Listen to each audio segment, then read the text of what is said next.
The Most Dangerous Game by Richard Connell. Off there, to the right, somewhere, is a large island, said Whitney. It's rather a mystery. What island is it? Rainsford asked. The old charts call it Ship Trap Island, Whitney replied. A suggestive name, isn't it? Sailors have a curious dread of the place. I don't know why. Some superstition? Can't see it, remarked Rainsford, trying to peer through the dank tropical night that was palpable as it pressed its thick, warm blackness in upon the yacht. You've got good eyes, said Whitney, with a laugh, and I've seen you pick off a moose moving in the brown fall bush at 400 yards. But even you can see 4 miles or so through a moonless Caribbean night. Nor 4 yards, admitted Rainsford. It's like moist black velvet. It will be light enough in Rio, promised Whitney. We should make it in a few days. I hope the Jaguar guns have come from Purdy's. We should have some good hunting up the Amazon. Great sport, hunting. The best sport in the world, agreed Rainsford. For the hunter, amended Whitney. Not for the jaguar. Don't talk rot, Whitney, said Rainsford.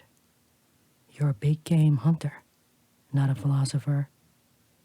Who cares how a jaguar feels? Perhaps the jaguar does, observed Whitney. Bah, they've no understanding. Even so, I rather think they understand one thing. Fear. The fear of pain and the fear of death. Nonsense, laughed Rainsford. This hot weather is making you soft, Whitney. Be a realist. The world is made up of 2 classes, the hunters and the huntees. Luckily, you and I are hunters. Do you think we've passed that island yet? I can't tell in the dark. I hope so. Why? Asked Rainsford. The place has a reputation, a bad one. Cannibals? Suggested Rainsford. Hardly. Even cannibals wouldn't live in such a god-forsaken place. But it's gotten into sailor lore somehow. Didn't you notice that the crew's nerves seemed a bit jumpy today? They were a bit strange, now you mention it. Even Captain Nielsen. Yes, even that tough-minded old Swede who'd go up to the devil himself and ask him for a light. Those fishy blue eyes held a look I never saw there before. All I could get out of him was, this place has an evil name among seafaring men, sir. Then he said to me, very gravely, don't you feel anything? As if the air about us was actually poisonous? Now, you mustn't laugh when I tell you this. I did feel something like a sudden chill. There was no breeze. The sea was as flat as a plate glass window. We were drawing near the island then. What I felt was a mental chill, a sort of sudden dread. Pure imagination, said Rainsford. One superstitious sailor can taint the whole ship's company with his fear. Maybe. But sometimes I think sailors have an extra sense that tells them when they are in danger. Sometimes I think evil is a tangible thing with wavelengths, just as sound and light have. An evil place can, so to speak, broadcast vibrations of evil. Anyhow, I'm glad we're getting out of this zone. Well, I think I'll turn in now, Rainsford. I'm not sleepy, said Rainsford. I'm going to smoke another pipe up on the after deck. Good night then, Rainsford. See you at breakfast. Right. Good night, Whitney. There was no sound in the night as Rainsford sat there but the muffled throb of the engine that drove the yacht swiftly through the darkness, and the swish and ripple of the wash of the propeller. Rainsford, reclining in a steamer chair, indolently puffed on his favorite briar.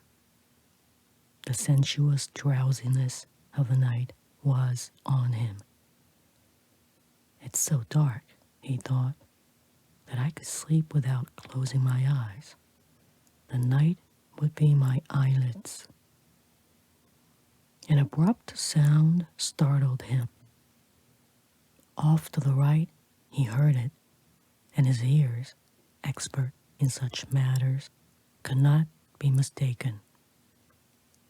Again he heard the sound, and again. Somewhere off in the blackness, someone had fired a gun 3 times. Rainsford sprang up and moved quickly to the rail, mystified. He strained his eyes in the direction from which the reports had come, but it was like trying to see through a blanket. He leaped upon the rail and balanced himself there to get greater elevation. His pipe, striking a rope, was knocked from his mouth. He lunged for it. A short, hoarse cry came from his lips as he realized he had reached too far and had lost his balance. The cry was pinched off short as the blood-warm waters of the Caribbean Sea closed over his head. He struggled up to the surface and tried to cry out, but the wash from the speeding yacht slapped him in the face, and the salt water in his open mouth made him gag and strangle. Desperately, he struck out with strong strokes after the receding lights of the yacht, but he stopped before he had swum 50 feet. A certain cool-headedness had come to him. It was not the first time he had been in a tight place. There was a chance that his cries could be heard by someone aboard the yacht, but that chance was slender and grew more slender as the yacht raced on.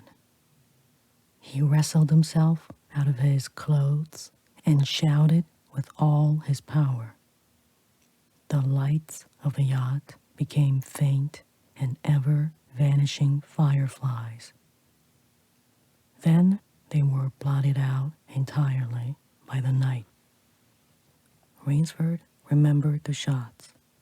They had come from the right, and doggedly he swam in that direction, swimming with slow, deliberate strokes, conserving his strength. For seemingly endless time, he fought the sea. He began to count his strokes. He could do possibly 100 more, and then Rainsford heard a sound. It came out of the darkness, a high, screaming sound, the sound of an animal in an extremity of anguish and terror. He did not recognize the animal that made the sound. He did not try to. With fresh vitality, he swam toward the sound. He heard it again, it was cut short by another noise, crisp, staccato.